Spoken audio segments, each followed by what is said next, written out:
happened then was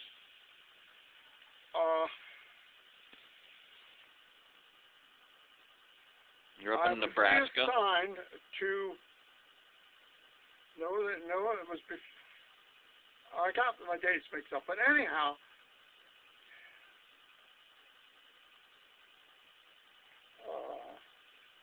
I was reassigned to radio operator mechanic school, where I learned to operate, because every B-17 that flew had a radio operator mechanic. You had to learn Morse code.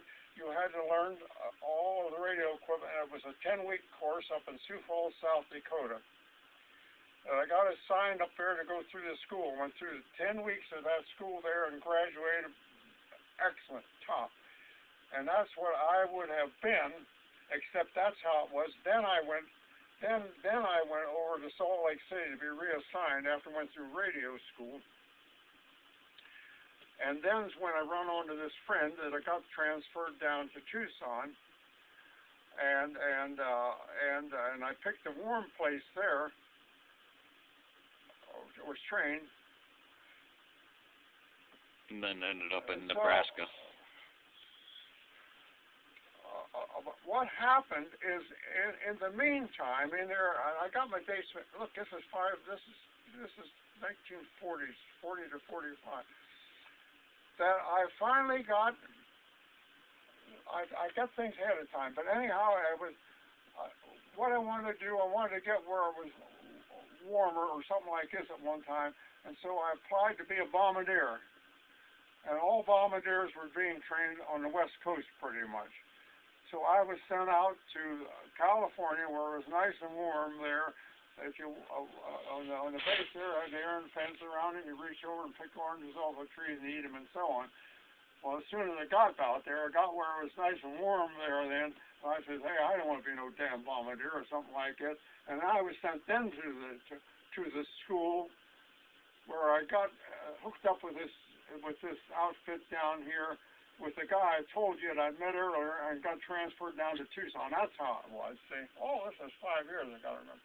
And so then we took this whole outfit overseas there, and only then did we land at the port there on East England did I know where we were going. 2 days later, we went for training stuff from way down here and got down here to Debach, and that's where we were stationed, see. You told me one time that you guys heard Axis Annie. The what?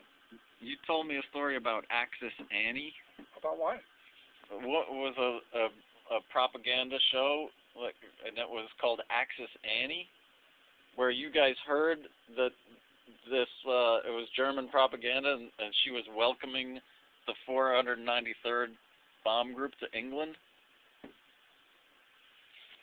I don't get the connection here. You told me a couple of years ago that you guys didn't even know it was classified. Even you guys didn't know where you were going. Right. But there was some kind of like a radio propaganda that was broadcast that and it was. Oh yeah. What happened is when we got down to the base there that night, it was around mid-afternoon. We landed there. So now I know what you. And so that night. I was experiencing electronics, and all of England works on 220 volts. So I had a 110 volt radio, and so what you do is we started to listen to British music and stuff. And so here, and what I do, I hook two radios together, and so therefore 210 volt sets would work. And we tuned in, and the first thing we got that night was Axis Sally.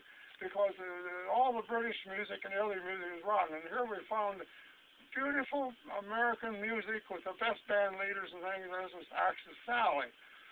And what she did, she says, that night, we had no idea where we were going to go.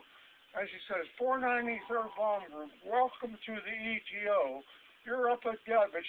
We'll be over and pay you a visit one of these evenings. You know what I mean? Here you are. You're getting into a war zone.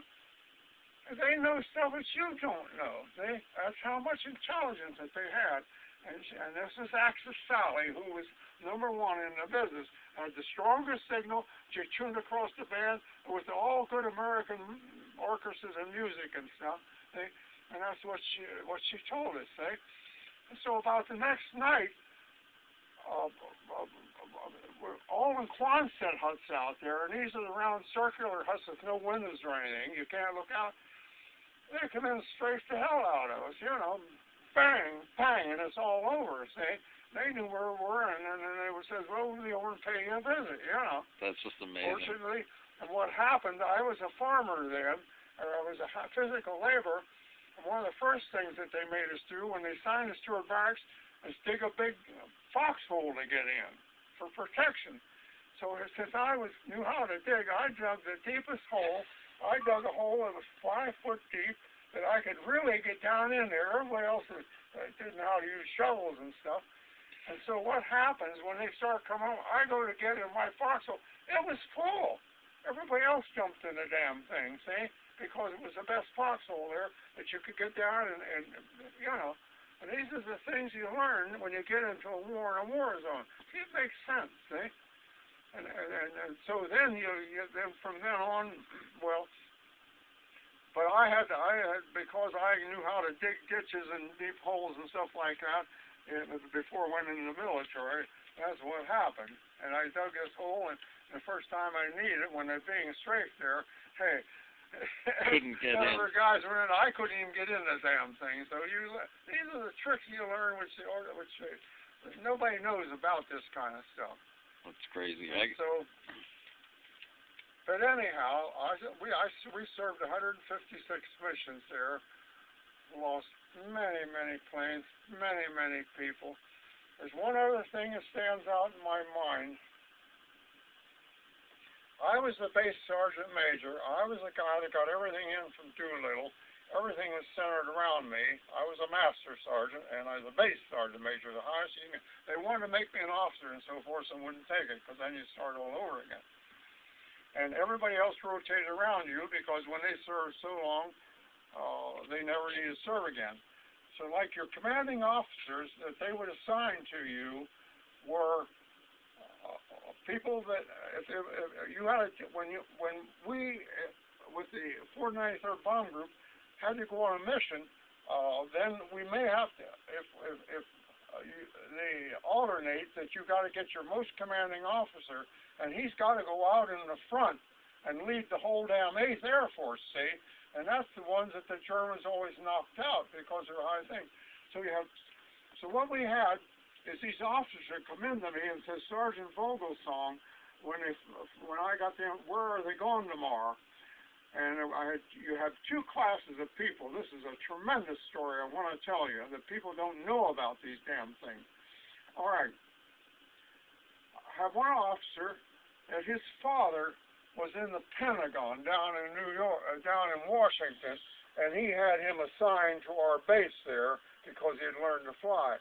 He would come in and say, Sergeant Vogelsong, where are they going? Well, I says, they're going down to Austria or something. Well, he says, and he come back the next day. Well, I said, all they're doing is going over this channel and buzz bomb sites. Put me on that mission. He was a damn coward. He picked out the easiest missions where you had a chance of getting through. He had to fly so many of them. He was a damn coward. And I get to know you have cowards and you have heroes in the military. You have people you respect. You respect heroes and leaders like I was and stuff. So we had another guy's name. You listen to this. You can look at your internet and see Helton's Hellions. It's called. There's another guy by the name of Colonel Helton. What Colonel Helton had done, he had flown 25 missions in the Pacific Ocean against the Japanese, and they called him Flak-Ass Helton. That's very important because when he walked, he limped. He had a piece of flak in his ass. When he carried his flak with him. He was assigned to our squadron as a commanding officer later on. He would come in and say, Sergeant Vogelsong, where are they going? He would pick out Berlin, or he would pick Austria. He would pick out the worst missions. And it was one day they were hit with, and what he would do, he'd be right in the co-pilot seat, and then we would have one of our best